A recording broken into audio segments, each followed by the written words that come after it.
是玩了好多地方。托利西亚时期的St.John是今天我们最重要的一站。先要去看 museum， 然后呢，我们要有 museum 的工作人员带我们去做一个2小时的 city 的 tour。我们因为时间比较紧，所以只能请他们带我们快速的游览一下，希望不要留下遗憾。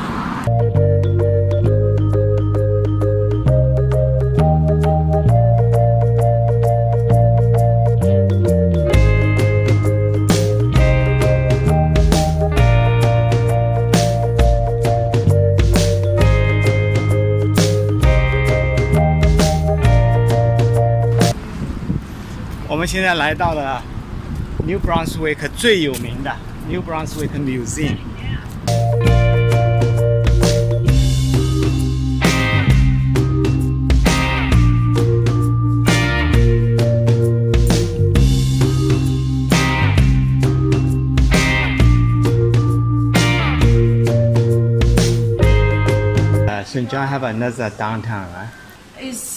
Uptown is that's how we. That's uptown. Okay. Yeah, there are many because fields, so I don't know in the old time I they see. were I see. saying uptown.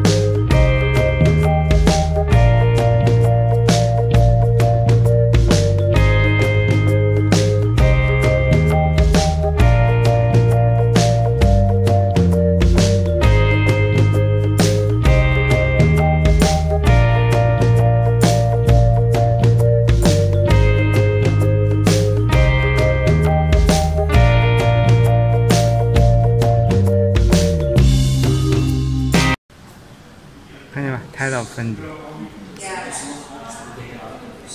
是the greatest natural wonder。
我们现在开始我们的那个 city tour， 有一个导游是 museum 他们的导游带我们，大概花1个半小时，粗略的、快速的帮我们过一遍St.John这个城市最值得看的一个地方。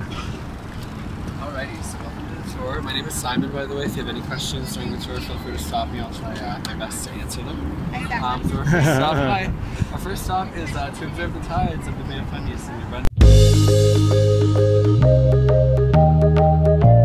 terminal. So we accommodate a lot of cruise ships. On some days we have as many as 4, if they're not too big in the harbor. Usually if we have big ones, it's a maximum of 3 that can fit and we can accommodate. So if we have 3 at the same time, there needs to be like a makeshift little terminal that needs to be set up over there for the cruise passengers to exit off.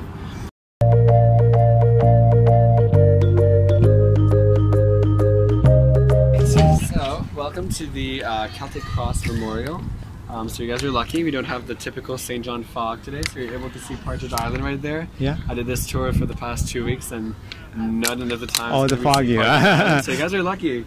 That's Partridge Island right there. It's connected to the mainland by a breakwater, which was put in place to fortify the city during the war times, during fear of the war. So if a battleship had to come in, you'd have to go all the way around the island to make it more visible. So the Partridge Island was set up as the first quarantine station in Canada. So it's 100 years older than Ellis Island in New York. So it's a very old quarantine station. It was set up in 1751, I believe.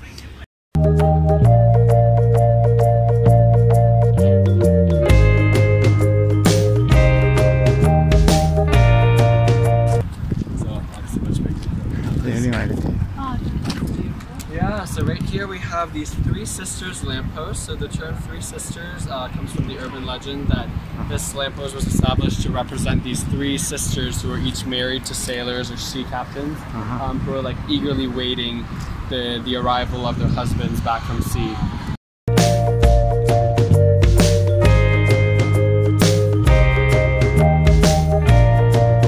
This part is inaccurate. It's just like an imagery to show like the fire. But it shows the sheer size of the fire in relation to the city itself. So yeah, this was on June 20th, 1877.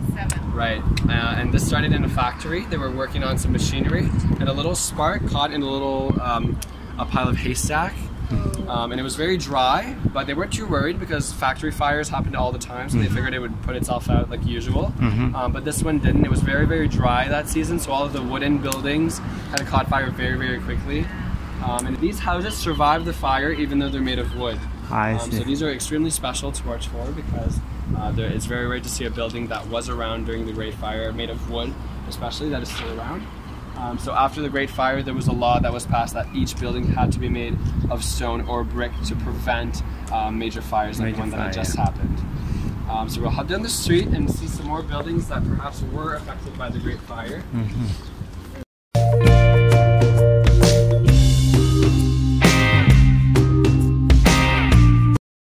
Behind me, yeah, it's St. John High School, so one of the main high schools of the city. About 1,500 students go here. It's quite big.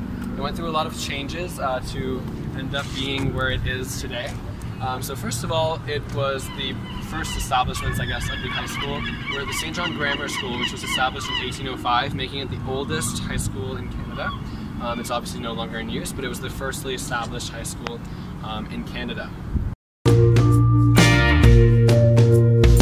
So here, as I mentioned, this is one of the buildings that used to be owned by a shipbuilder. So this used to belong to the Troop family. The Troop family had their own fleet of vessels called the Black Ball Line or the Diamond Tea League. So yeah, the troops were quite powerful.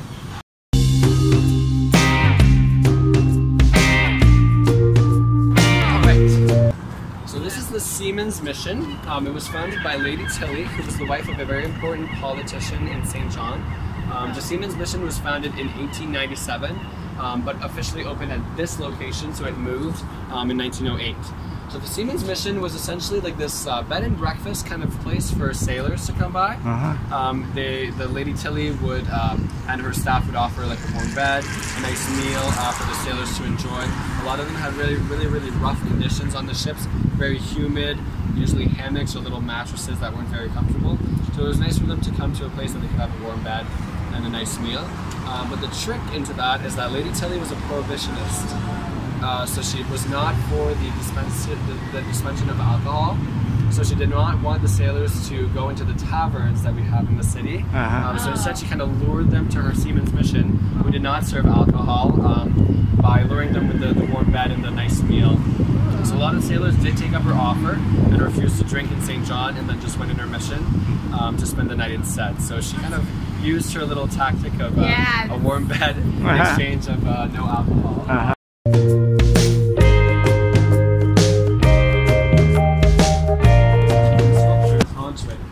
So the sculptor that was hired to do this building was a sculptor by the name of James McCafferty.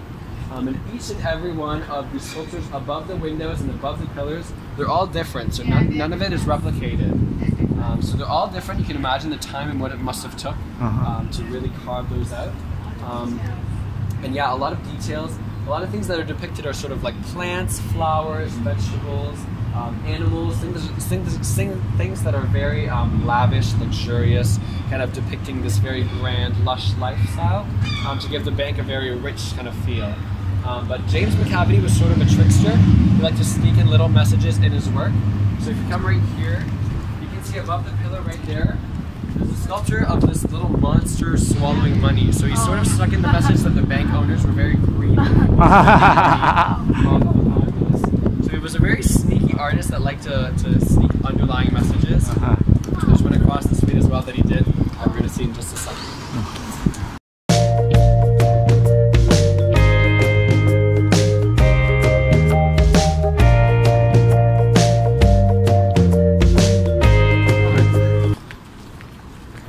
To see why St. John has such strong paths, all our hills. That's beautiful. Tough to manage.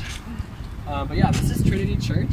So Trinity Church succumbed to the Great Fire of St. John as well. So this is the rebuilt version after 1877, sorry.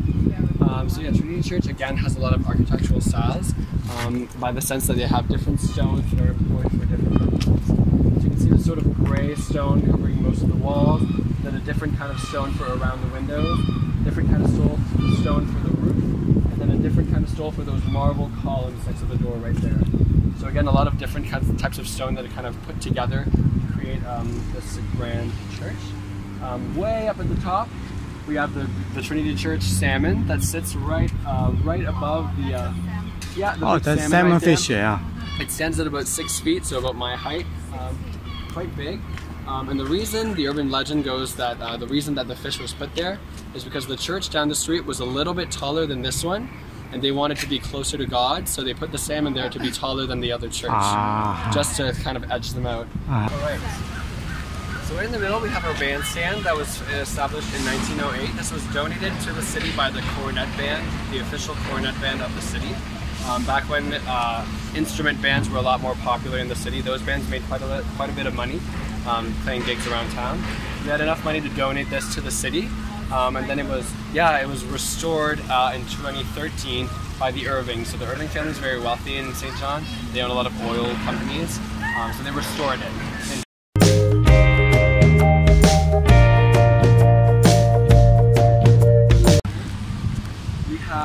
The Young Memorial, but before I talk about that, I just want to show you a picture. After the Great Fire, a lot of people that were left homeless by the fire came to King Square and established these tents as makeshift homes in the meantime that their homes were getting rebuilt. I see. So a lot of tents, a lot of people came and lived in King Square in 1877 when the fire struck.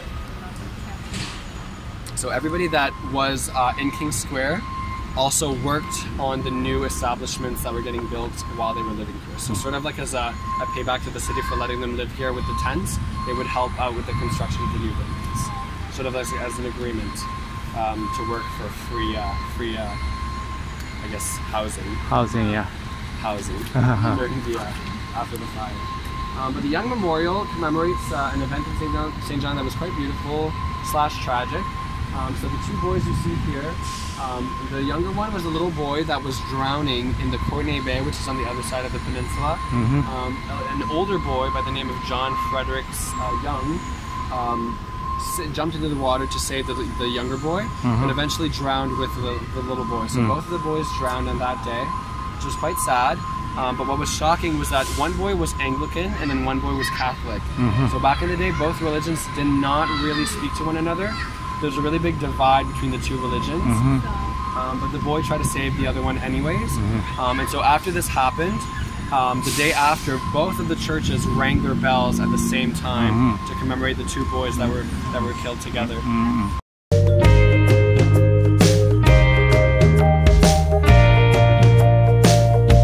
Working city, so the Beavers are very hardworking with their dams all the time. So kind of representative of the St. John people, hopefully. So.